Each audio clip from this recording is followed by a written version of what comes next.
and recognize that the natural law is there by looking the stuff up.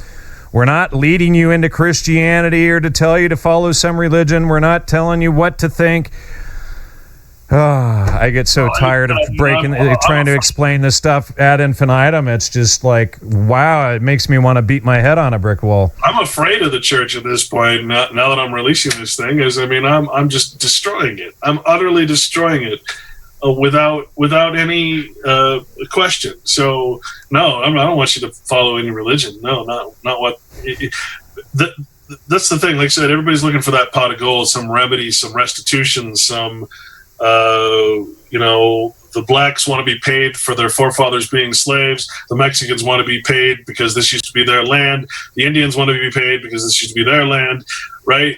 Everybody wants some thing. Now you've got the white people who say, well, my family used to be landholders, and then somewhere along the line they got tricked into putting me into a birth certificate situation and taking away my blood right of inheritance. I want to be paid.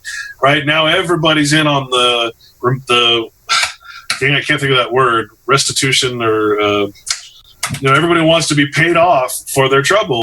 And I'm telling you that money can never get you anything. Money will never get you happiness. It will never get you freedom. And money is debt. No matter how much money you have, it is property of government. Whatever is in your pocket is property of government. You have no money. There is no money. It doesn't exist. At least the value doesn't actually exist unless you believe in it, right? So there is no...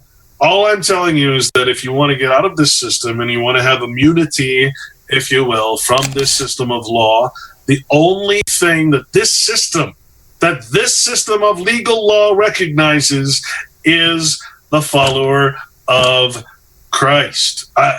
In other words, the follower of the natural law. He who does not participate in the contracts, the person, the oaths, all of this shit that we do on a daily basis, that is your ticket out of this matrix, this legal matrix, right? That's all I'm telling you. You follow the law.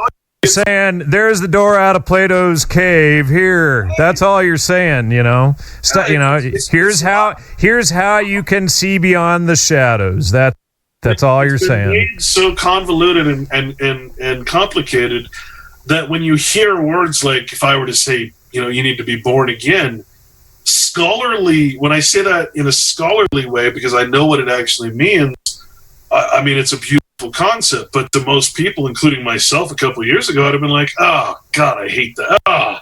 That's that Christian speak I don't want to hear.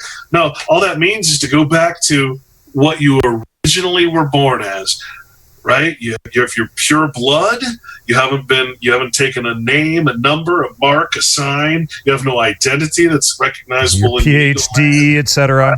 You're getting rid of all the fiction, all the artifice. You're going back to nature. That's all it means. That's all it means. It doesn't mean that you have to suddenly bear a cross. The cross means nothing. In fact, I mean, the Catholic Church worships the death of Christ, not the life.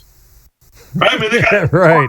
hanging up there like this. Oh man, they love the death of Christ because then the Pope can say he's Christ. The Queen can say she's Christ. Right? You can't do that. Christ was a man and he died. What's that terrifying chair that the Pope sits on? It's like it looks like just like death incarnate. Right? It terrifies me. Like I remember when I say the Pope is a antichrist. The Bible says there will be many antichrists. Most of the people listening to the show could probably qualify. I certainly qualified as an antichrist. It's a generic term. It's like God. You have to qualify it, right? What is an antichrist? Someone who is opposed to the natural law. Right? That's all it means. Anti means to replace or to be in the stead of. Well, that's what vicar or vicarious means. He's the vicar of Christ.